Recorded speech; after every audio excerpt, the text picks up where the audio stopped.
Welcome to a story that will make you question every creak in your new home. Have you ever moved somewhere, excited for a fresh start, only to sense an unseen presence lurking in the shadows? Our tale tonight follows a woman who discovers not all ghosts seek vengeance. Some yearn to protect us from horrors we can't see. But before we begin, let us know in the comments section from which place you are watching from. Celia had been apartment hunting for weeks when she found what appeared to be the perfect place. A bright, cozy unit on the top floor of a charming old building. The rent was surprisingly reasonable, and the landlord seemed eager to finalize the lease. She barely noticed the faint odor of stale air in the hall or the flicker of the overhead lights, both easy to overlook in the excitement of signing papers. Unpacking boxes the first evening, Celia felt a rush of relief. Gone were the cramped quarters of her last place. Here she had sunshine streaming through tall windows and enough space to paint, her favorite hobby. Yet as dusk fell, a peculiar hush settled over the apartment. Every footstep echoed. Every breath felt amplified.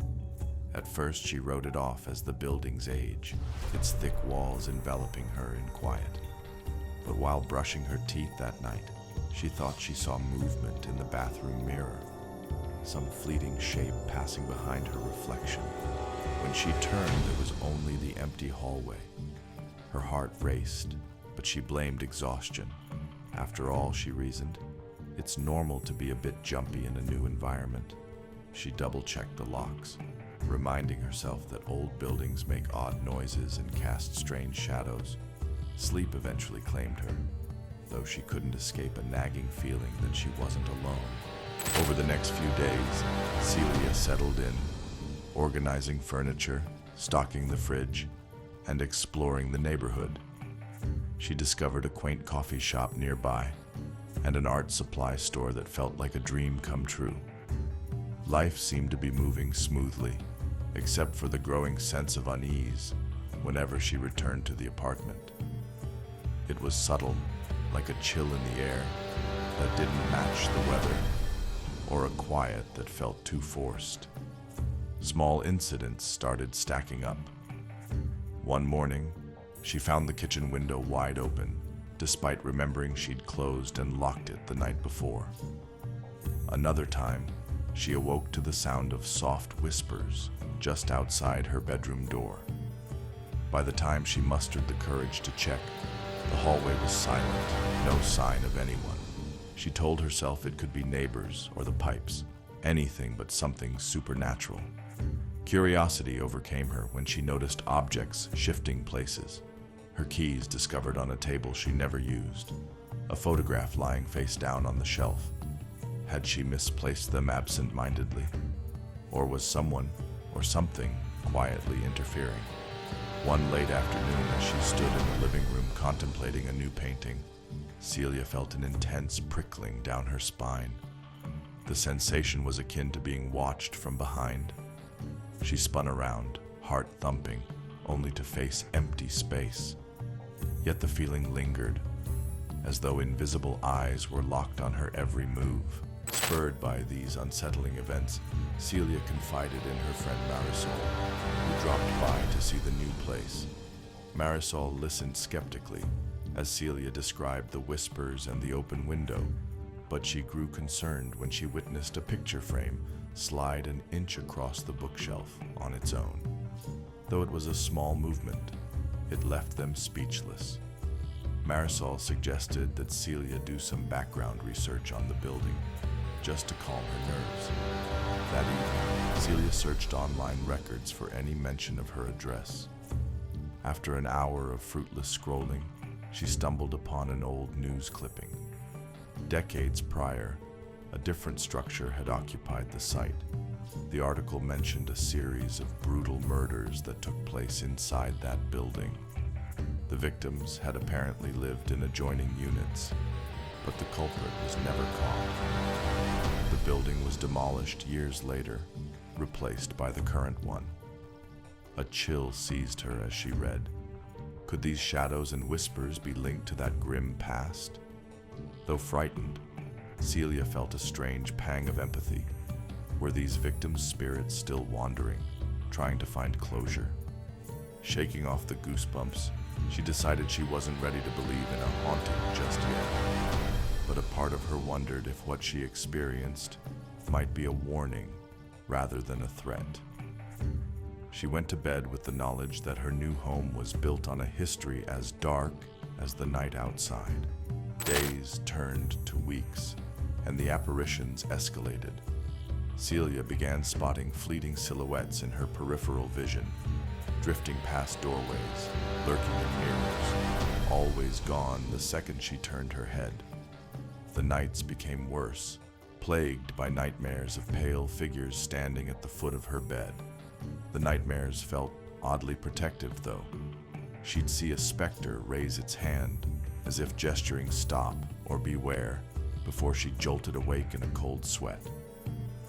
In the daylight, she tried to keep a sense of normalcy, continuing her routine at the coffee shop and painting in the living room.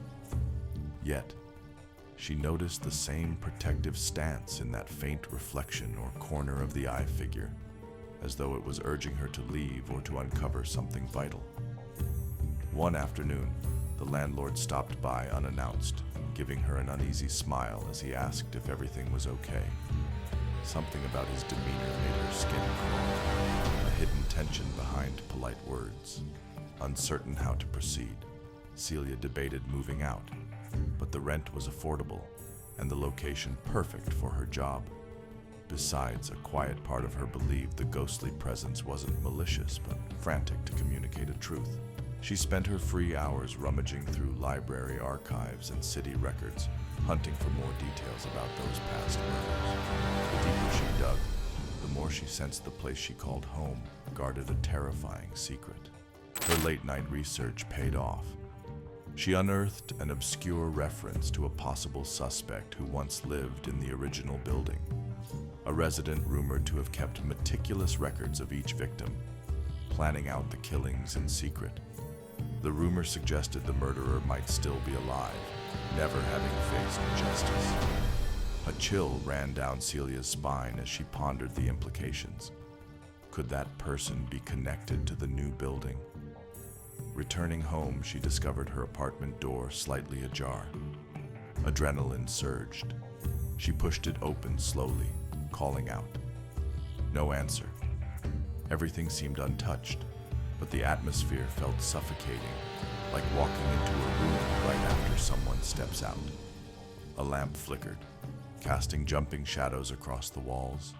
Then she heard it, a muted voice near the bedroom. Trembling, Celia followed the sound, heart hammering against her ribcage. She found nobody, but her reflection in the mirror showed a faint outline behind her, a figure, its hand raised again in that protective stance. Breath hitching, Celia mouthed, "What do you want?" The shape flickered, pointing insistently toward the door. A single word echoed in her mind, "Run." At that exact moment, a key turned in the lock. She yelped, spinning around, only to see the landlord stepping inside, false smile plastered on his face. "You should have called me if there was a problem," he said, voice dripping with forced warmth. Something in his eyes made her skin crawl. In that tense moment, Celia realized the watchful spirit wasn't just showing up for no reason. It was warning her about the landlord. A flurry of images seized her thoughts. News reports of the unsolved murders, the suspect who might still live among them, the previous occupants' frantic attempts to escape. Everything clicked into place, and her blood ran cold.